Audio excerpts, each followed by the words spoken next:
Shalom jemaat Tuhan yang dikasihi oleh Tuhan, mari kita bangkit berdiri. Kita akan mulai ibadah kita dengan satu pengakuan bahwa pertolongan kita di dalam ibadah ini ialah di dalam nama Allah Bapa, Allah Putra dan Allah Roh Kudus. Biarlah kita semua boleh merasakan damai dan sukacita di dalam Tuhan. Saudara dipersilakan untuk duduk kembali dan dipersilakan untuk mengambil waktu teduh bersama dengan Tuhan.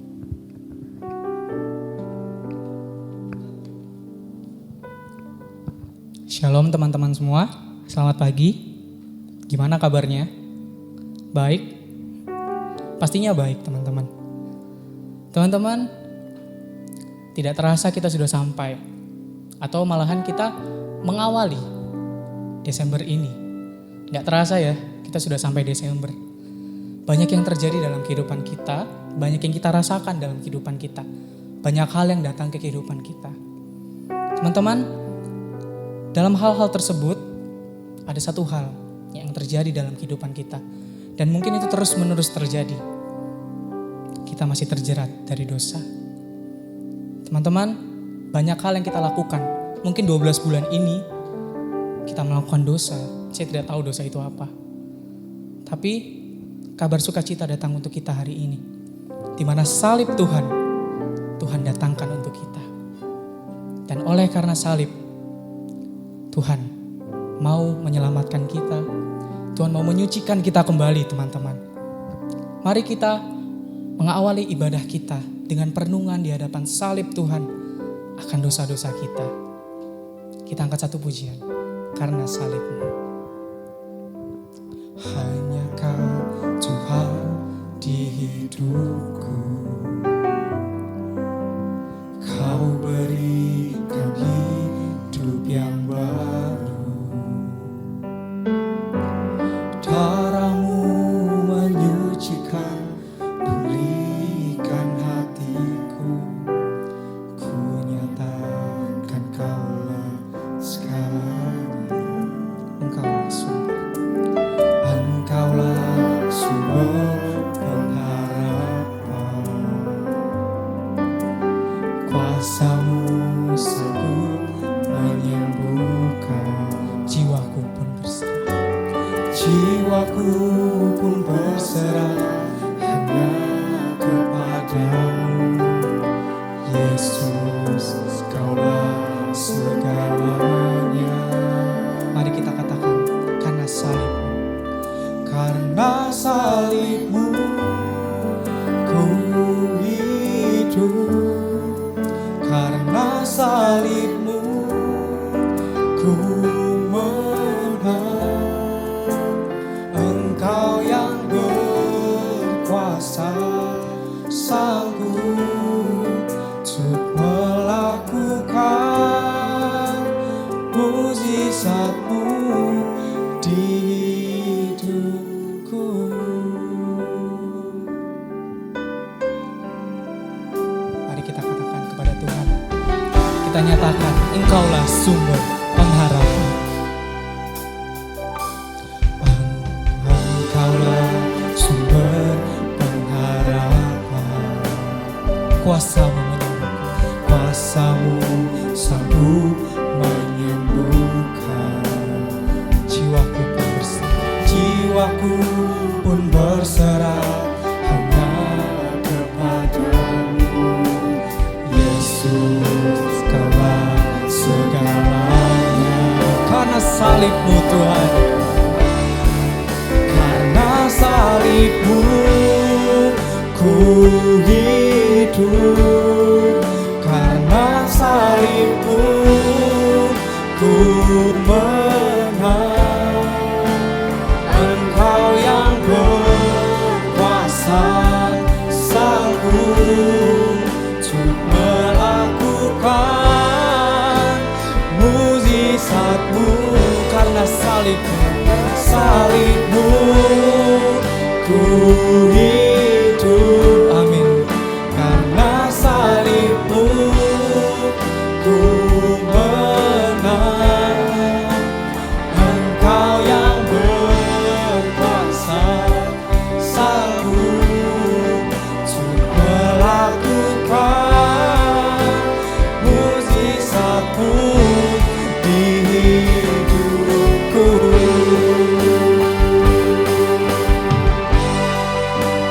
Tuhan memberikan nyawanya untuk kita. Dan karena pengorbanannya melalui salibnya telah menyelamatkan Anda, kamu dan saya.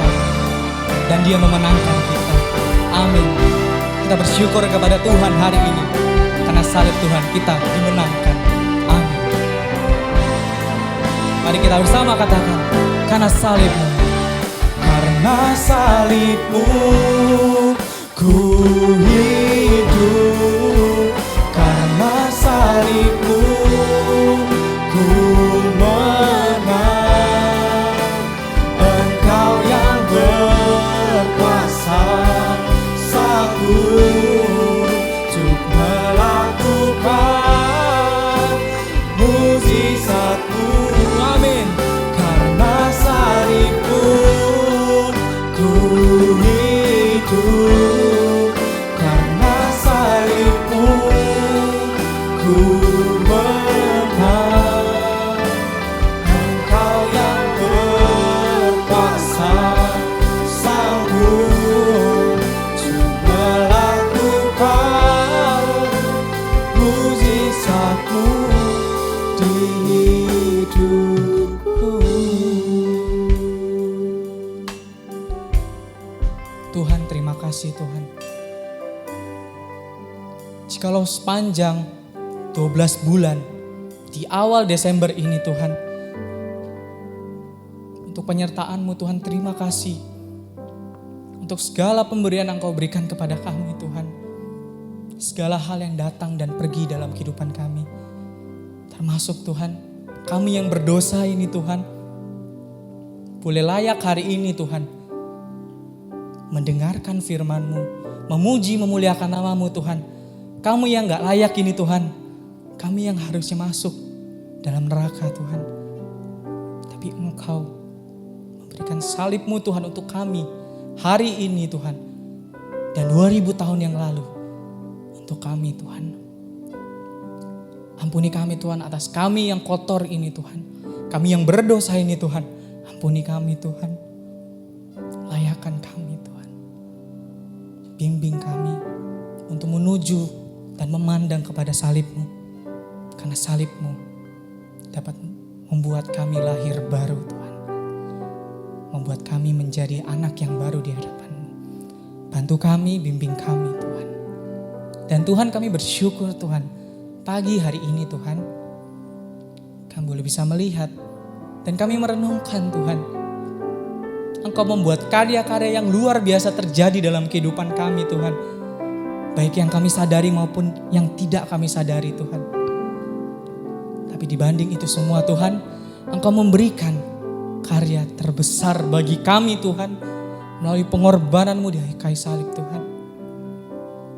2000 tahun lalu Engkau lahir untuk kami. Dan Engkau menanggung dosa kami Tuhan. Terima kasih untuk karya pengorbanan-Mu Tuhan. Dan bantu kami percaya Tuhan, hari ini, esok, dan sampai seterusnya, Tuhan akan memenangkan kami. Tuhan akan membuat kami menjadi anak yang baru melalui karya-karya-Mu Tuhan. Dan buat kami percaya, Tuhan akan membebaskan kami dari yang jahat sekalipun. Ini kami Tuhan, dan kami bersyukur untuk karya besar-Mu Tuhan. Bantu kami supaya kami bisa Tuhan mengingat semuanya dalam kehidupan kami. Terima kasih Tuhan untuk berkat-Mu. Kami ucap syukur Tuhan untuk karya-Mu.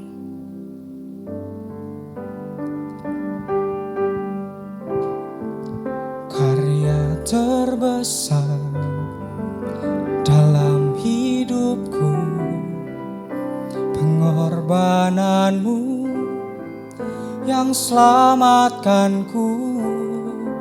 Engkaulah harta yang tak ternilai, yang ku miliki dan ku hargai. Yesus, Engkau ku kagumi. Mari kita katakan bersama-sama, karya terbesar. Karya terbesar dalam hidupku, Pengorbanan-Mu Tuhan. pengorbanan-Mu Yang selamatkan kami Tuhan. Terima kasih untuk berkat-Mu. Terima kasih untuk pengorbananmu Tuhan.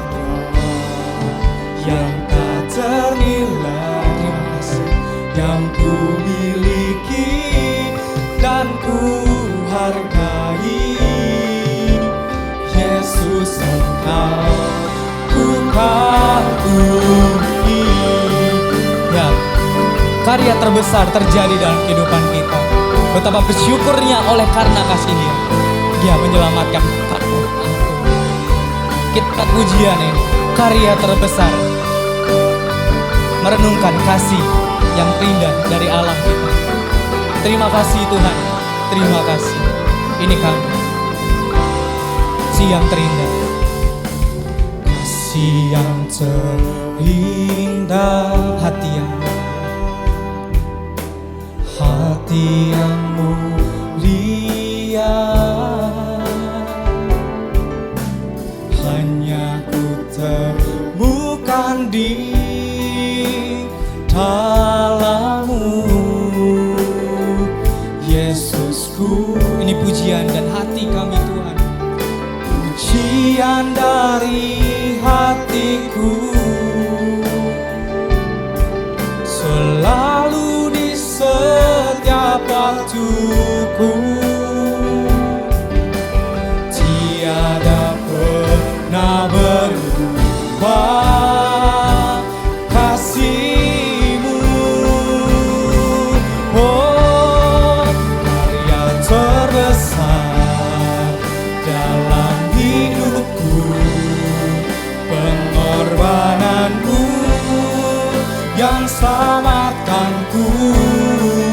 Engkaulah harta yang tak ternilai, yang ku miliki dan ku hargai. Yesus, Engkau ku kagumi. Mari kita katakan bersama-sama. Karya terbesar. Karya terbesar dalam hidupku. Terima kasih Tuhan. Pengorbananmu yang selamatkanku.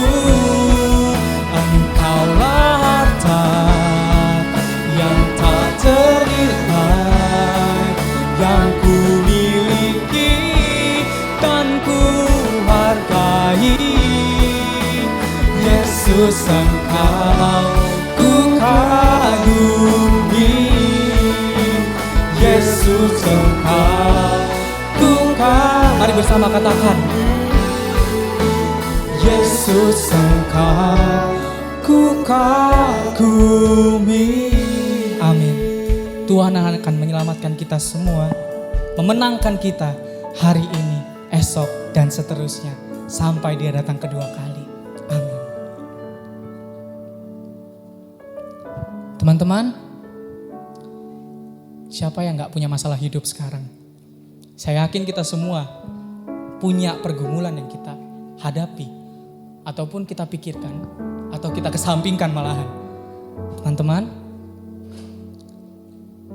saya mau bilang ke kita semua hari ini, dengan masalah yang banyak dalam kehidupan kita ini, teman-teman, Tuhan mau bilang ke kita semua, aku ada di sini untuk kamu, di samping kamu, bersamamu, di setiap masa dalam kehidupan kamu. Teman-teman, ungkapan ini seringkali muncul di pikiran saya dan membuat saya berpikir, ya, hari esok bisa dijalani bersama Tuhan. Pertanyaannya sekarang, maukah kita berjalan bersama Tuhan ketika kita yakin Tuhan telah memenangkan kita? Dan pastinya Tuhan memenangkan kita atas semua pergumulan kita nanti, sekarang dan sampai kapanpun. Teman-teman, sebelum kita masuk ke dalam doa syafaat, mari kita merenungkan segala pergumulan kita, beban pikiran kita, hal yang kita gumulkan dan kita pikirkan yang buat kita tuh drop hari ini. Teman-teman semua, sambil kita memikirkan, merenungkan, kita angkat satu pujian bersamamu Bapa. Karena Tuhan selalu bersama kita semua, melewati masa-masa hidup kita. Amin.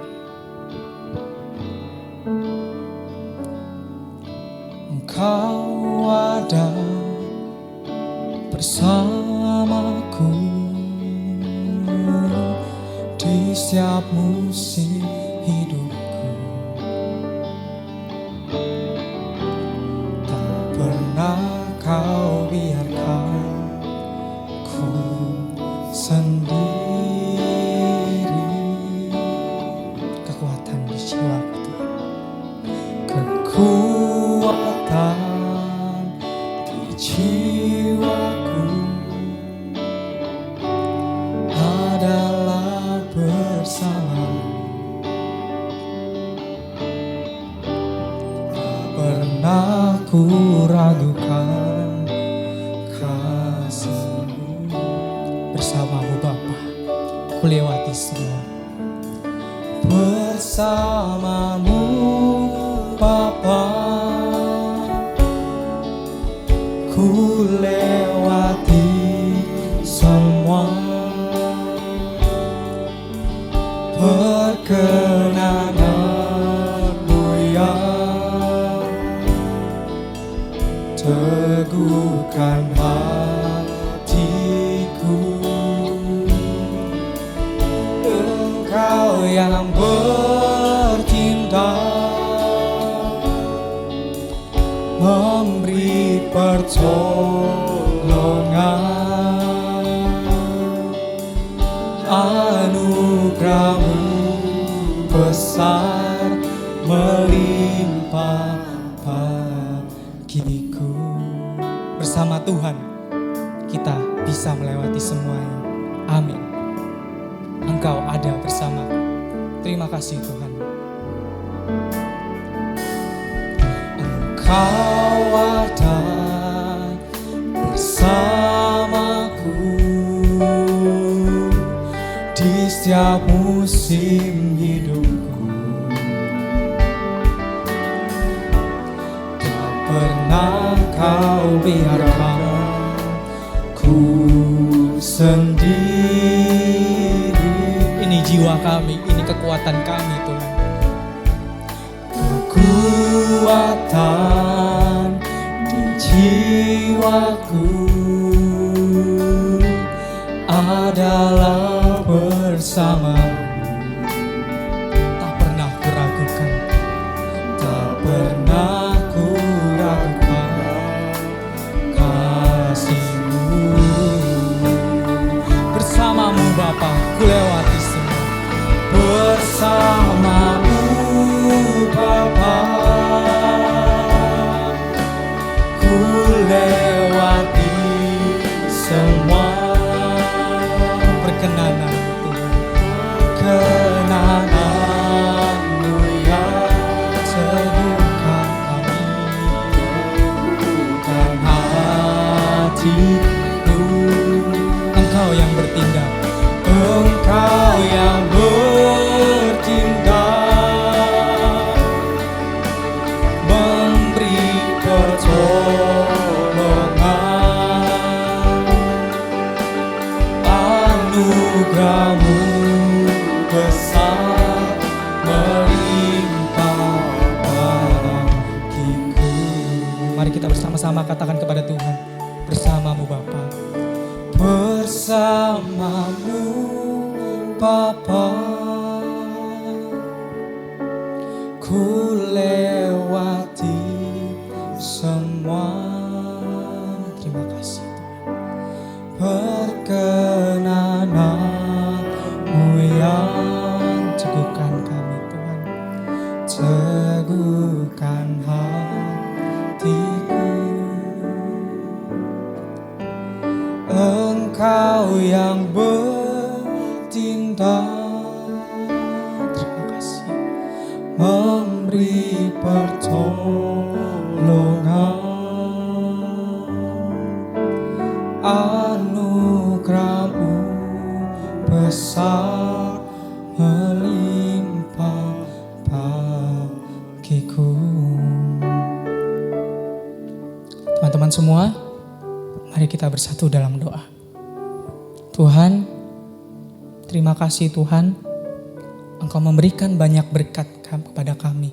Engkau memberikan banyak penyertaan-Mu buat kami Tuhan. Tuhan, kami mau bersyukur hari ini Tuhan kami boleh bisa berdoa untuk apa yang terjadi dalam kehidupan kami sekarang maupun apa yang akan datang Tuhan. Tuhan, kami mau berdoa, kami bersyukur Tuhan jikalau Engkau tempatkan kami di negara Indonesia ini Tuhan. Kami bersyukur Engkau tempatkan kami di sini untuk menjadi alat-alat untuk kemuliaan bagi nama-Mu Tuhan. Kami bersyukur Tuhan untuk negara kami, di mana sebentar lagi Tuhan, beberapa waktu ke depan akan diadakan pemilu Tuhan. Tuhan, banyak hal yang menjadi problem, masalah akhir-akhir ini Tuhan. Tapi kami menyerahkan Tuhan, kami mau memberikan masalah ini, masalah-masalah yang ada dalam proses pemilu nanti pun Tuhan, Tuhan yang bantu. Kami percaya Tuhan, ketika muncul masalah-masalah yang ada ini Tuhan, membuat kami harus lebih mendekatkan hati kami kepada Tuhan untuk mengetahui rencana Tuhan. Tuhan, berkati proses pemilu ini. Kami menyerahkan Tuhan untuk orang-orang yang sudah mencalonkan diri Tuhan. Engkau urapi secara langsung Tuhan mereka, supaya mereka bisa membawa bangsa Indonesia menuju bangsa yang bisa memuliakan Tuhan dan dipandang baik menurut apa yang Tuhan mau. Dan kami berdoa Tuhan hari ini untuk kami semua, teman-teman kami yang di FS Community yang masih kuliah Tuhan. Tuhan, kami bersyukur jika Engkau tempatkan kami lagi-lagi tempat perkuliahan kami Tuhan, di mana kami bisa menimba ilmu dan menambah pengalaman kami Tuhan. Tuhan, sebentar lagi kami yang kuliah ini akan menjalani UAS Tuhan. Banyak Tuhan yang menjadi pergumulan kami. Mungkin time management kami yang masih susah, ataupun banyak pergumulan lain yang mengganggu kami dalam persiapan UAS ini Tuhan. Tapi kami percaya Tuhan, dan hamba-Mu ini mau menyerahkan UAS ini ke dalam tangan-Mu. Melalui proses-proses yang ada, hamba-Mu percaya Tuhan di sana membantu, membimbing kami. Dan ingin kami menyerahkan semuanya menurut seturut apa yang Tuhan mau. Bantu kami dalam proses ini, berikan kami hikmat Tuhan. Dan kami bersyukur lagi Tuhan, jikalau sampai detik ini kami bisa melihat karya-Mu tercurah bagi kami Tuhan. Di mana Tuhan, di bulan ini kami boleh Tuhan sebentar lagi merayakan Natal Tuhan. Tuhan, terima kasih Engkau lahir untuk kami, Engkau ada buat kami. Terima kasih Tuhan untuk setiap pengorbanan-Mu, setiap apa yang Kau curahkan bagi kami Tuhan. Dan sebentar lagi Tuhan kami ingin merayakan hari di mana Engkau lahir. Terima kasih Tuhan untuk cinta kasih-Mu untuk kami Tuhan sampai detik ini. Dan berikan hikmat bagi orang-orang di luar sana, supaya kami bisa sama-sama Tuhan merayakan Natal ini Tuhan dengan penuh sukacita. Karena Engkau lahir untuk kami dengan tujuan menyelamatkan kami dan mengasihi kami Tuhan. Terima kasih Tuhan. Terima kasih. Dan kami menyerahkan pergumulan kami Tuhan ke dalam tangan-Mu semuanya Tuhan. Kami percaya Tuhan akan menyelamatkan kami. Ajar kami berserah Tuhan kepadamu. Ajar kami Tuhan supaya bisa meletakkan semuanya di dalam tangan kasih-Mu Tuhan. Ini doa kami Tuhan. Ini pergumulan kami menyerahkan semuanya ke dalam tangan-Mu Tuhan. Hamba-Mu percaya Engkau menyelamatkan kami sekali, besok, selamanya Tuhan. Dan apapun yang terjadi ke depannya, itu semua adalah rencana Tuhan dalam kehidupan kami. Tuhan, terima kasih untuk kesempatan yang indah hari ini Tuhan. Engkau ingatkan kami Tuhan. Terima kasih Tuhan. Terima kasih. Kami bersyukur Tuhan menyerahkan pokok doa ini ke dalam tangan. Biar seturut kejadian dan seturut kehendak-Mu. Kami berserah. Amin.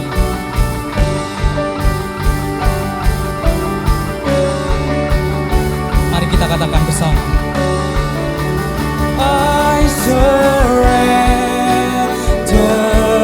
all. I surrender.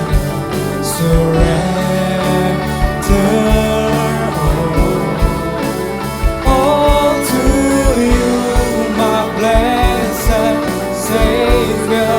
I surrender.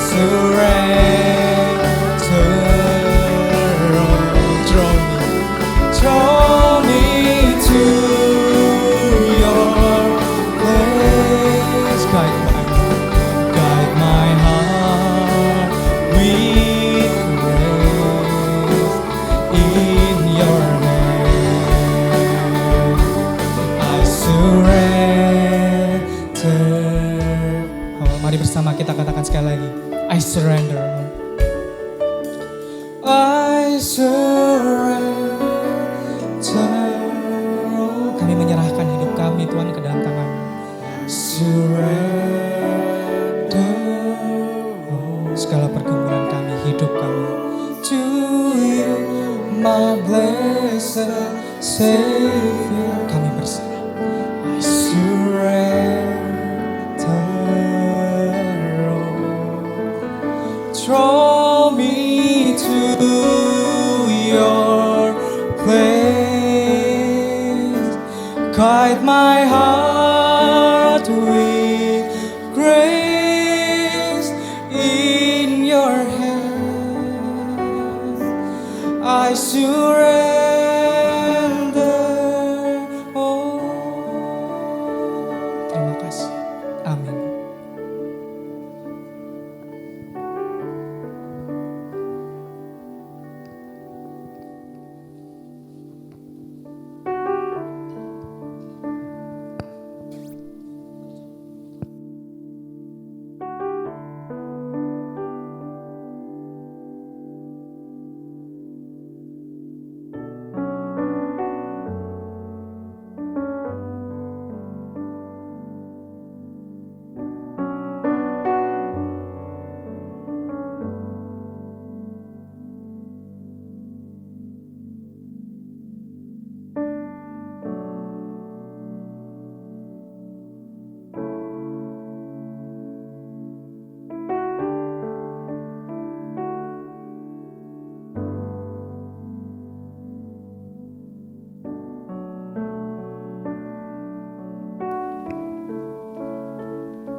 Saudara yang dikasihi Tuhan, tiba saatnya kita akan membaca dan merenungkan firman Tuhan. Saya mengajak saudara sekalian untuk boleh menenangkan hati di hadapan Tuhan. Mari bersama-sama dengan saya kita berdoa. Mari kita tundukkan kepala, kita berdoa. Ya Tuhan, Engkaulah Allah yang mulia dan agung. Engkaulah pencipta kami dan Engkau yang mengenal kami ya Tuhan. Bapa, pada pagi hari ini kami memohon panduan Tuhan. Ketika kami membaca, merenungkan firman-Mu Tuhan. Tuntun kami Tuhan, setiap kata demi kata. Tolong kami ya Tuhan, supaya kami mengerti kebenaran firman-Mu dengan jelas. Bapa, kami juga memohon Engkau membukakan pikiran kami, supaya kami memahami dan bahkan diubahkan oleh firman-Mu. Tuhan, Engkau Allah kami yang tak terbatas. Saat ini Engkau hadir di rumah bersama-sama dengan kami. Engkau menolong kami. Jangan biarkan Tuhan benih firman-Mu diambil oleh si jahat. Tetapi biarlah roh-Mu dan firman-Mu bekerja. Ketika firman-Mu disampaikan, hati kami terbuka. Dan kami boleh diubahkan dan boleh mengalami Tuhan di dalam kehidupan kami. Mohon belas kasihan Tuhan, mohon kasih karunia Tuhan. Tolong hamba-Mu juga Tuhan yang penuh dengan kelemahan, biarlah Tuhan sendiri yang topang di dalam berkata-kata. Terima kasih ya Tuhan, ini doa kami. Kami naikkan doa ini hanya di dalam satu nama, yaitu nama Tuhan kami Yesus Kristus. Amin.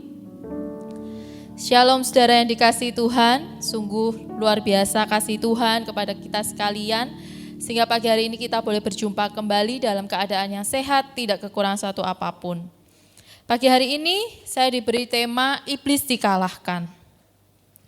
Nah saudara-saudara yang dikasihi Tuhan, saya akan mengawali khotbah ini dengan sebuah pengantar, yaitu tentang perang. Perang adalah konflik terbesar dan paling merusak sepanjang sejarah. Mengapa demikian? Sebab semua perang yang ada pasti memakan korban jiwa, melemahkan stabilitas keamanan, melemahkan pertahanan negara, dan melumpuhkan ekonomi. Bukan hanya itu, sebuah perang selalu memiliki dampak negatif yang sangat luas dan kerugian yang sangat besar untuk penduduknya. Tidak hanya dunia ini yang mengalami perang dan menceritakan kisah-kisah tentang peperangan, tetapi Alkitab juga menceritakan sebuah kisah tentang peperangan. Pagi hari ini kita coba melihat apa yang sebenarnya Alkitab ceritakan tentang peperangan ini. Mari bersama dengan saya kita belajar dari kitab Wahyu pasal yang ke-12 ayat 7 sampai dengan yang ke-9. Saya akan membacakan untuk saudara-saudara sekalian. Firman Tuhan berkata seperti ini. Naga dikalahkan. Maka timbullah peperangan di sorga. Mikael dan malaikat-malaikatnya berperang melawan naga itu. Dan naga itu dibantu oleh malaikat-malaikatnya. Tetapi mereka tidak dapat bertahan. Mereka tidak mendapat tempat lagi di sorga. Dan naga besar itu, si ular tua yang disebut iblis atau Satan, yang menyesatkan seluruh dunia, dilemparkan ke bawah. Ia dilemparkan ke bumi bersama-sama dengan malaikat-malaikatnya. Nah, saudara yang dikasihi Tuhan, peperangan yang menjadi sorotan firman Tuhan pagi hari ini adalah peperangan secara rohani, bukan secara fisik. Hal ini adalah berdasarkan apa yang dilihat oleh Yohanes dan dilukiskannya di dalam Wahyu pasal 12 ini, ayat yang ke-7 sampai ayat yang ke-9. Yohanes melihat peperangan antara pasukan Allah dengan pasukan iblis. Pasukan iblis ini digambarkan dalam bentuk seekor naga. Di pasal 12 ayat yang ketiga dan keempat, kita akan melihat bahwa seekor naga ini adalah naga yang berkepala 7 dan bertanduk 10. Saudara, kalau kita berbicara di dalam bagian ini, siapa sebenarnya naga ini? Naga adalah simbol dari iblis atau si jahat. Menurut catatan Wahyu pasal 12 ayat yang ke-9. Sekali lagi saya bacakan, dan naga besar itu si ular tua yang disebut iblis atau Satan yang menyesatkan seluruh dunia, dilemparkan ke bawah dan seterusnya. Iblis adalah lawan utama Allah. Iblis bersama dengan pasukannya berusaha melawan Allah dan malaikat-malaikatnya. Nah, di dalam bagian yang kita baca dan renungkan pagi hari ini, Allah itu diwakilkan oleh Mikael dan pasukan-pasukannya. Mikael sebagai malaikat Allah yang bertugas sebagai pemimpin perang. Ia bertugas melindungi Israel dan akan menyelamatkan Israel pada akhir zaman, menurut catatan Daniel 12 ayat yang pertama. Mikael ini juga yang akan melindungi umat Allah yang baru, atau dengan kata lain jemaat Kristus atau gerejanya. Nah, ketika peperangan itu terjadi, Yohanes melukiskan bahwa naga atau si ular tua ini tidak dapat bertahan melawan Mikael dan pasukannya. Singkat cerita, iblis dikalahkan dan tidak mendapat tempat lagi di surga dan tidak diizinkan lagi untuk memasuki surga. Sehingga iblis dan pasukannya ini dibuang ke dalam dunia. Nah, saudara, ini adalah hal yang baik atau kabar baik. Namun di sisi lain ini adalah kabar celaka. Nah, saudara, mengapa ini adalah kabar baik? Kabar baik karena iblis sudah kalah dan ia tidak mungkin menang melawan Allah dan pasukan-pasukannya. Kabar buruknya, iblis yang kalah itu berusaha untuk menyesatkan orang-orang yang percaya kepada Kristus, dan kejatuhan iblis ini merupakan awal dari masa kesengsaraan besar yang akan terjadi di bumi nantinya. Saudara, setelah kejatuhan dari iblis ini, iblis menyadari bahwa waktunya telah singkat dan sekarang ia memiliki kuasa atas bumi, sehingga ia berusaha untuk menyesatkan umat Allah. Iblis dalam geramnya dan murkanya ingin membuat penderitaan yang dahsyat untuk orang-orang kudus, untuk umat Allah di mana-mana. Orang-orang kudus yang menerima Kristus akan dikejar, dianiaya, dan dengan hebatnya mereka, iblis dan pengikut-pengikut antikristus, akan membuat umat Allah ini meninggalkan iman mereka, akan membuat umat Allah ini tidak melayani Kristus dengan sungguh-sungguh. Inilah pekerjaan-pekerjaan iblis dan pengikut-pengikutnya. Gejolak lain yang timbul dari pekerjaan si jahat ini ialah meningkatnya peperangan, bencana di mana-mana, dan pada waktu itu juga akan banyak orang yang mengaku umat Allah itu menjadi murtad karena mereka tidak tahan terhadap penderitaan dan penganiayaan yang hebat itu. Hal ini juga tertulis di dalam catatan Injil Matius pasal yang ke-24 ayat 9 sampai ayat yang ke-10.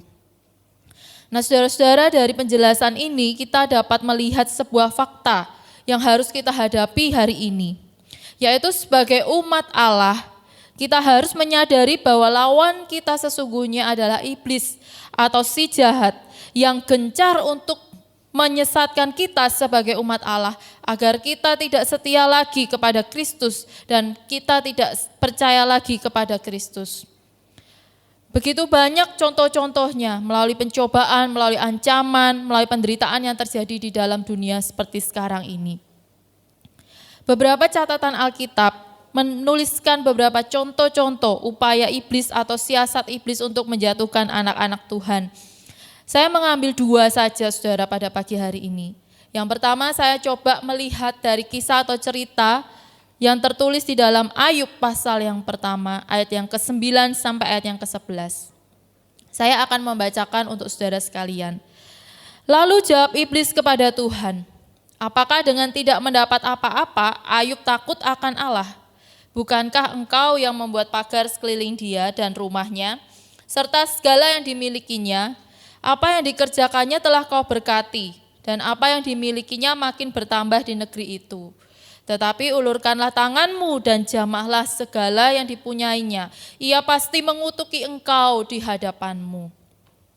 Nah, saudara, dari sini kita melihat bahwa iblis merupakan penuduh ulung. Mengapa saya katakan iblis merupakan penuduh ulung? Karena iblis penuh dengan kelicikan untuk menyesatkan dan menjatuhkan orang-orang yang takut akan Tuhan.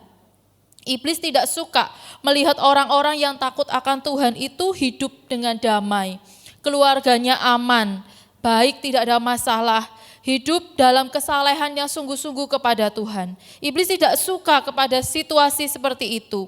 Iblis berusaha memakai segala cara dan akal untuk membuat mereka jatuh dan menderita. Sehingga iblis itu, kalau di dalam catatan Ayub dikatakan bahwa iblis berargumen menghampiri Allah untuk mempersoalkan kesungguhan dan kesalehan orang percaya. Dalam hal ini Ayub.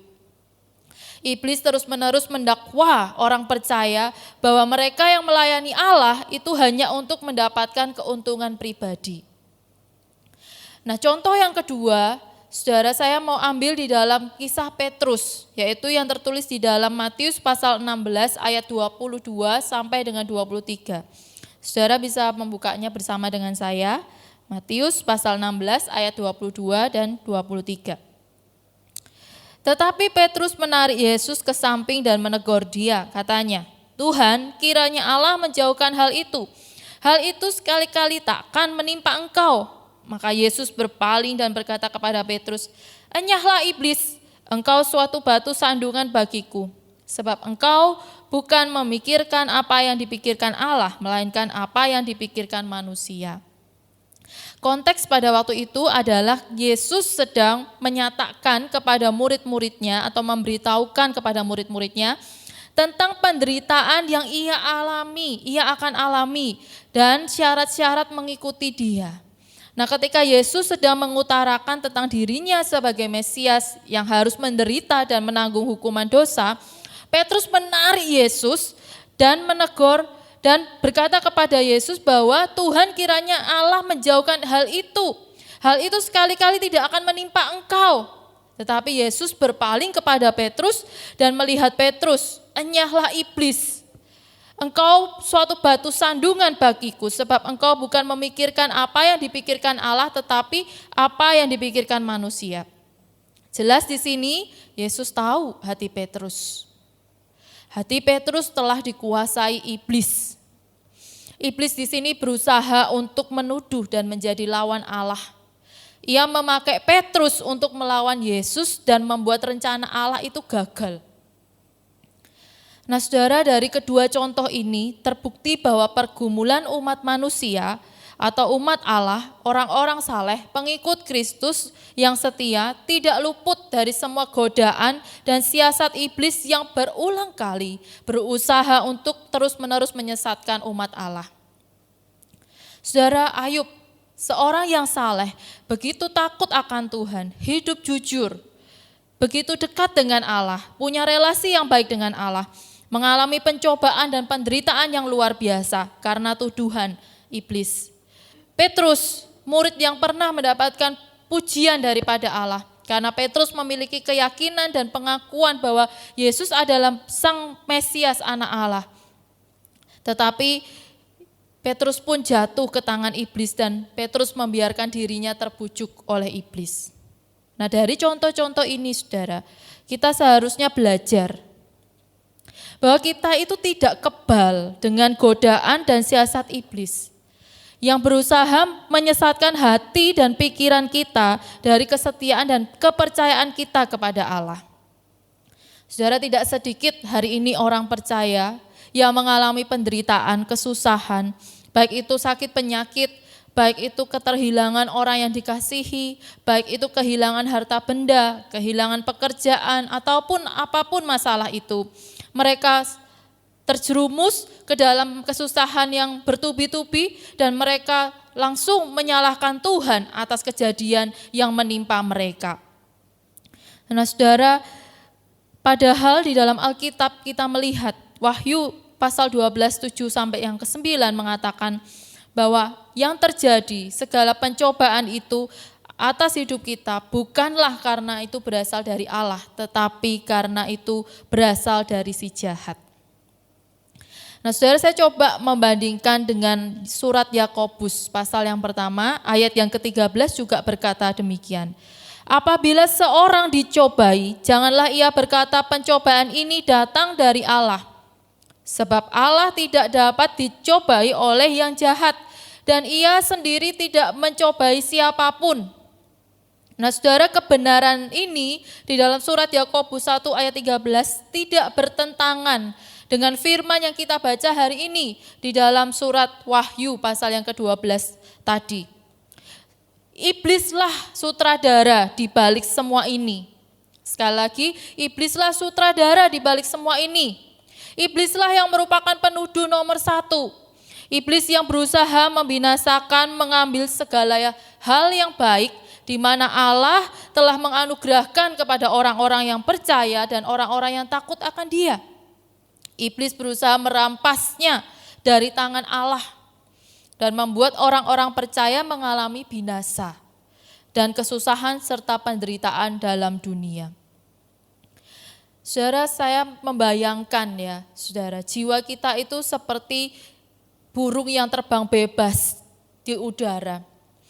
Tetapi iblis itu berusaha membuat perangkap untuk menangkap burung itu, sehingga burung itu terjerat dan akhirnya mati.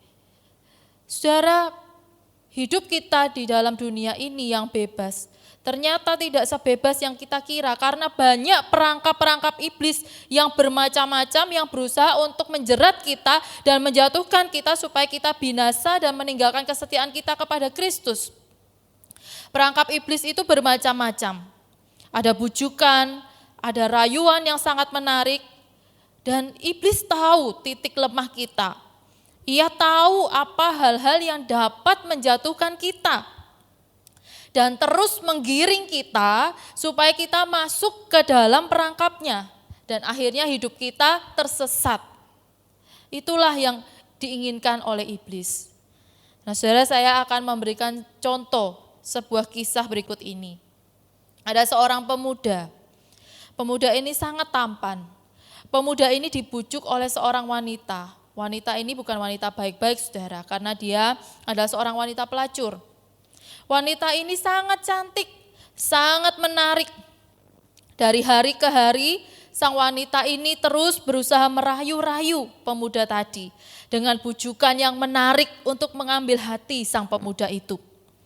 Dalam kisah ini dikatakan bibir perempuan itu begitu licin, begitu menarik, sehingga tanpa sadar sang pemuda itu mengikuti wanita ini. Dan dalam waktu yang singkat, pemuda itu masuk di dalam jebakan wanita ini. Pemuda itu mengikuti wanita ini seperti seekor lembu yang mau dibawa ke pejagalan. Jadi begitu ikut saja dengan bujukan dan rayuan wanita tersebut. Ia seperti seorang yang terbelenggu yang tidak dapat membebaskan dirinya. Nah, sang wanita ini begitu luar biasa sehingga sang pemuda itu tidak sadar bahwa hidupnya terancam, bahwa ia sudah hanyut di dalam godaan, bujukan, rayuan wanita itu. Sehingga dikatakan pemuda itu akhirnya jatuh ke dalam wanita yang tidak baik itu, atau wanita pelacur itu. Nah, saudara, kisah ini ternyata ada di dalam Amsal, pasal yang ke-7 ayat yang ke-21 sampai yang ke-23.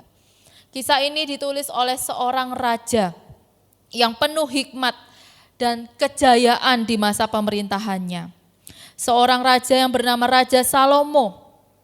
Salomo sebagai raja Israel yang penuh dengan hikmat, penuh dengan kebijaksanaan menyadari bahwa seorang manusia yang tidak memiliki hikmat atau tidak memiliki rasa takut akan Tuhan di dalam hidupnya akan mudah tergelincir dan masuk ke dalam perangkap si iblis atau si jahat. Dengan mudahnya siapapun itu, tidak pandang bulu tua atau muda, mereka akan tergelincir dan jatuh ke dalam perangkap dosa. Jika ia tidak sungguh-sungguh berpegang pada perkataan-perkataan dan perintah Tuhan. Oleh sebab itu, saudara-saudara yang dikasihi Tuhan, sebagai orang percaya, kita tidak boleh melepaskan hidup kita dari tuntunan firman Tuhan. Sebab dari sanalah kita memperoleh hikmat dan pengertian untuk melawan semua tipu muslihat dan kebohongan iblis. Ini adalah cara yang pertama untuk melawan tipu muslihat iblis. Cara yang kedua, kita mau belajar dari Wahyu pasal 12 ayat yang ke-11 yang berkata, dan mereka mengalahkan dia oleh darah anak domba dan oleh perkataan kesaksian mereka, karena mereka tidak mengasihi nyawa mereka sampai ke dalam maut. Saudara yang dikasihi Tuhan, sekalipun iblis masih menuduh dan menggoda orang percaya, kita dapat mengatasi semua tuduhan dan godaan itu dengan darah Kristus, di mana sang anak domba Allah telah menang atas iblis. Wahyu 12 ayat 11 menyatakan demikian. Kita mampu mengatasi semua hal ini dan bebas dari godaan iblis hanya oleh kuasa darah Yesus. Artinya ketika iblis mencobai orang percaya dengan segala penderitaan dan penganiayaan yang hebat, kita sebagai orang percaya dapat bertahan dan rela menanggung semua derita dan aniaya itu karena Kristus telah terlebih dahulu menderita. Dan ia telah mengalahkan penderitaan itu dan bahkan kuasa maut, dan maut tidak lagi memiliki sengat terhadap dirinya. Dan ketika ia di dalam keadaan sebagai manusia biasa, Kristus pun pernah dicobai sama seperti kita. Namun catatan Alkitab mengatakan ia tidak berbuat dosa. Dan pada saat kita dicobai, Kristus dapat merasakan kelemahan-kelemahan yang kita alami.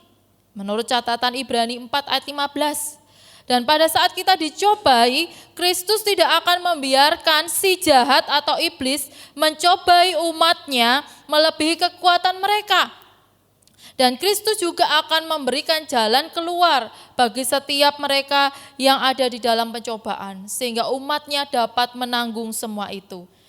Firman Tuhan katakan di dalam 1 Korintus 10 ayat 13. Artinya saudara, Kristuslah yang memampukan kita untuk menang melawan setiap godaan dan siasat si jahat. Rasul Paulus di dalam surat Roma ayat 8, pasal 8 ayat 37 sampai 39 pun pernah menyatakan hal yang serupa. Bahwa tetapi dalam semuanya itu kita lebih daripada orang-orang yang menang oleh Dia yang telah mengasihi kita.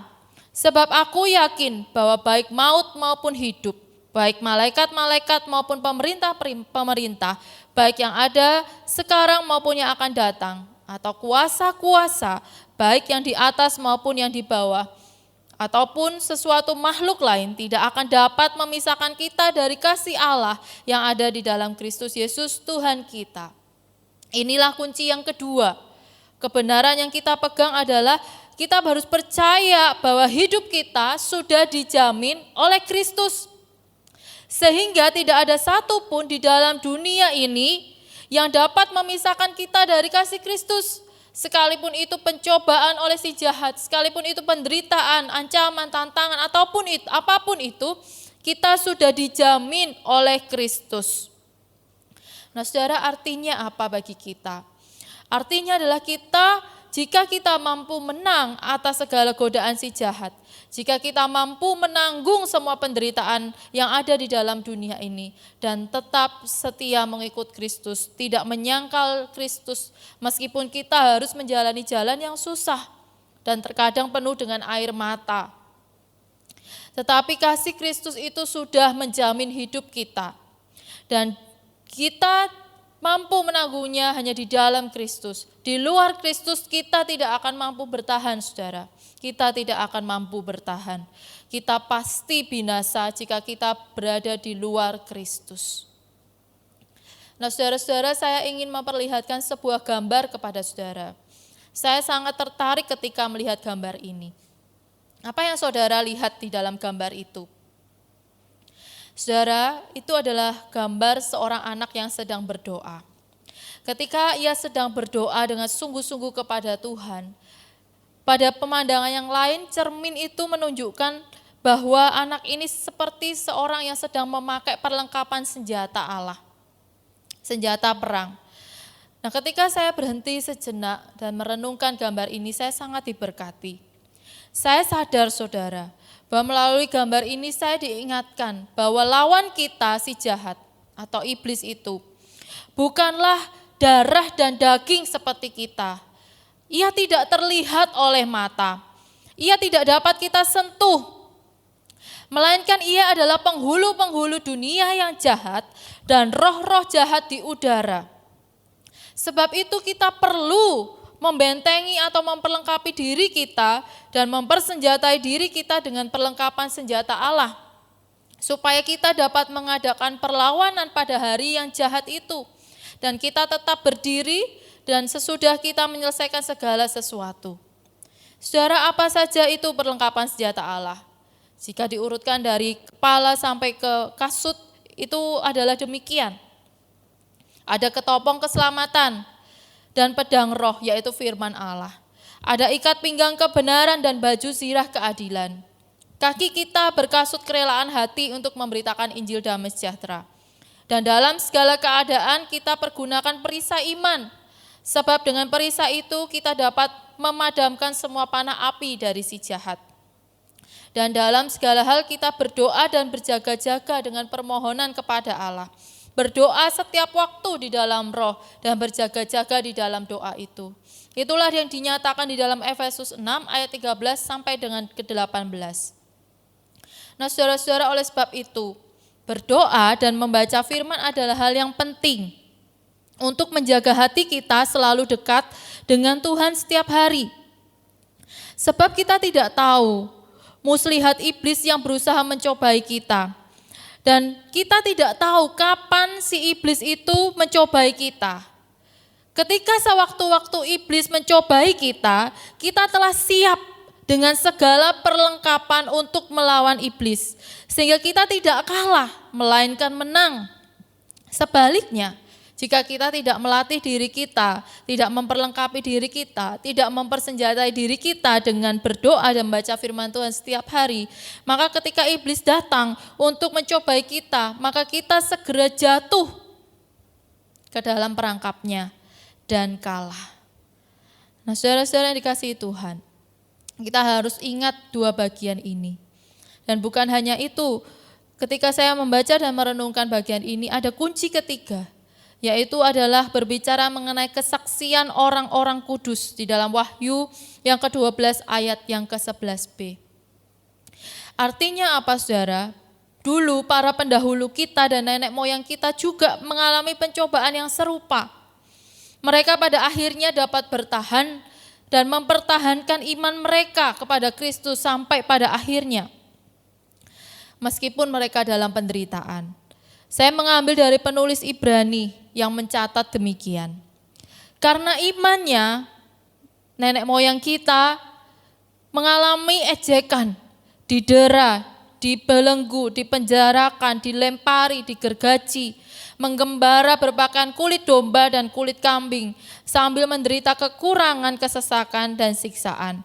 Dunia ini tidak layak bagi mereka. Mereka hidup dalam iman, sekalipun demikian mereka tidak memperoleh dan mengalami janji-janji iman itu. Realita hidup mereka tidak seperti yang mereka harapkan, tetapi di dalam keadaan yang tidak seperti yang mereka harapkan, mereka terus memandang kepada Kristus, Imam besar agung, dan mereka dapat menyelesaikan pertandingan iman mereka dengan baik dan menjadi kesaksian yang baik bagi kita hari ini.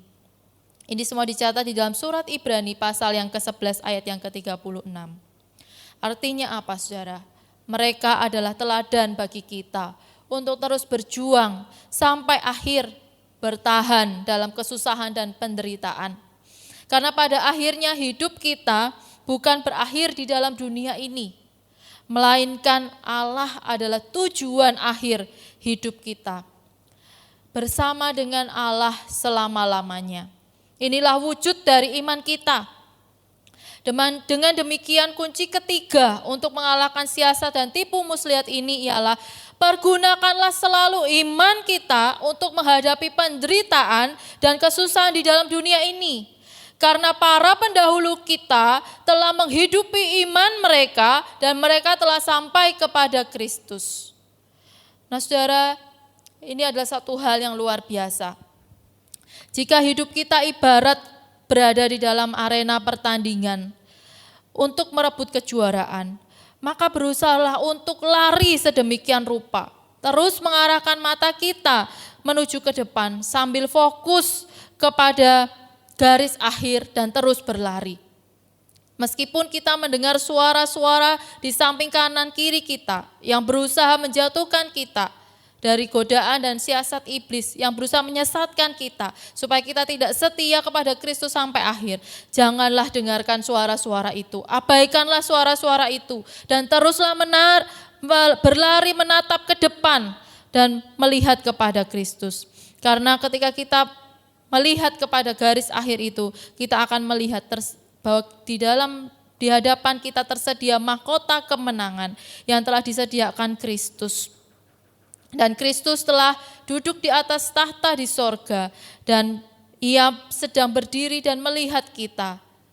Dan dia akan berkata kepada kita, anakku yang terkasih, sekalipun engkau hari ini menderita oleh berbagai-bagai pencobaan, kesulitan, tantangan, bahkan kematian sekalipun, jangan takut. Aku tidak meninggalkanmu, bahkan aku bersamamu dan telah menjamin kemenanganmu. Teruslah bertekun dan meraih kemenangan itu bersamaku. Saudara, ketika kita membaca dan merenungkan firman Tuhan pagi hari ini, kita mendapati bahwa iblis adalah lawan atau musuh Allah. Dan iblis juga adalah musuh kita. Iblis tak akan menyerah untuk menyesatkan semua orang percaya di mana-mana, agar mereka meninggalkan kesetiaan mereka terhadap Kristus. Namun, kabar baiknya, Kristus telah menang atas semua itu dan ia memberi kita jaminan bahwa kita pun pasti mampu mengatasi segala godaan iblis dan menang jika kita melekat kepada Kristus melalui kuasa doa, firman, dan mengikuti teladan iman serta kesaksian-kesaksian pendahulu kita. Saudara yang dikasihi Tuhan, pagi hari ini pesan firman Tuhan saya simpulkan di dalam take home message kita pada pagi hari ini. Kunci kemenangan kita melawan si iblis ada di dalam kemenangan Kristus melalui doa, firman, iman seperti yang sudah disaksikan oleh orang-orang kudus di masa lampau. Biarlah firman Tuhan pagi hari ini boleh kita ingat dan kita renungkan bahwa kita harus selalu bersandar kepada pimpinan Tuhan. Mari kita tundukkan kepala, kita memohon hikmat daripada Tuhan. Mari kita berdoa.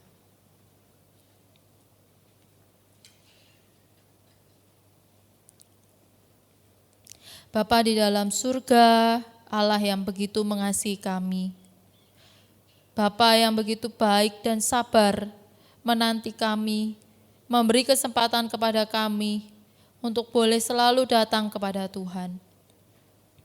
Tuhan, hari-hari ini kami berdoa, jikalau di antara kami ada yang mengalami kesusahan, mengalami penderitaan, mengalami beban yang begitu berat, beban yang begitu menekan. Hamba-Mu berdoa biarlah Engkau ya Tuhan boleh memberi kelepasan kepada jemaat-Mu ya Tuhan. Biarlah Engkau boleh memberi pemulihan ya Bapa pagi hari ini melalui kabar baik yang telah kami baca dan renungkan melalui firman-Mu. Tuhan, terima kasih karena banyak peristiwa, baik itu suka maupun duka, baik itu senang maupun susah kami lalui bersama dengan Tuhan. Dan sampai hari ini kami melihat bahwa Tuhan tidak pernah melepaskan tangan kami. Oleh sebab itu ya Tuhan, kami mau terus berpegang, kami mau terus bersandar kepada Engkau, kami mau terus melekat kepada firman-Mu ya Tuhan. Dan kami rindu mempergunakan iman kami ketika kami harus berperang melawan godaan si jahat dan tipu muslihat iblis. Tuhan, karuniakanlah kepada kami hati yang terus tekun untuk mencari Engkau. Sekalipun kami belum melihat pertolongan-Mu, sekalipun kami belum melihat jawaban-jawaban doa yang kami naikkan kepadamu. Tolong kami untuk kami melihat dengan mata iman kepada Tuhan dan terus percaya bahwa Engkau Allah yang akan menolong kami tepat pada waktunya. Terima kasih Tuhan, karena Engkau begitu baik kepada kami. Terima kasih Tuhan, karena Engkau teramat cinta kepada kami. Hamba-Mu berdoa, berkatilah jemaat-Mu ya Tuhan. Berkatilah keluarga mereka masing-masing, berkatilah pekerjaan mereka, berkatilah studi dan masa depan mereka. Hamba-Mu menitipkan jemaat-Mu ke dalam tangan-Mu ya Tuhan. Hanya Tuhan yang dapat menjaga mereka 24 jam. Terima kasih ya Tuhan, terima kasih. Kami bersyukur di dalam nama Tuhan Yesus kami berdoa. Amin.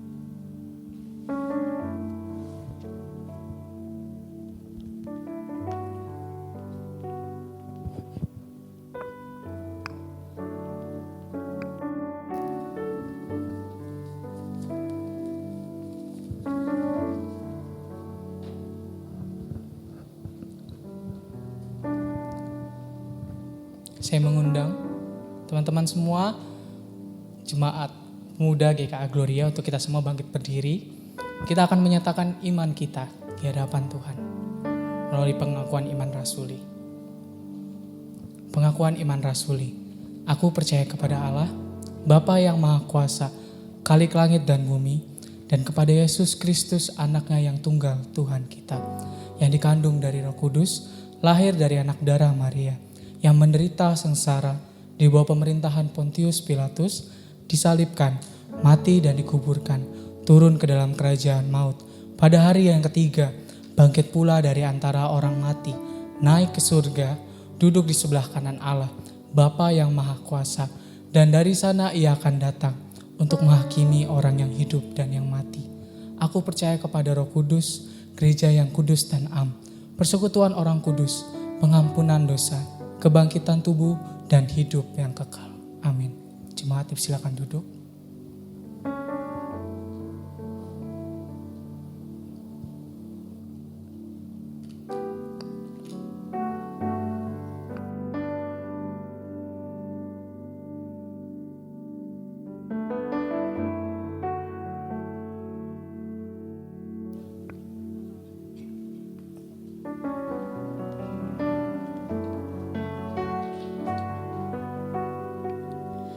Saudara yang dikasihi Tuhan, saya mengundang kita untuk boleh bangkit berdiri. Kita akan mengakhiri ibadah kita pada pagi hari ini.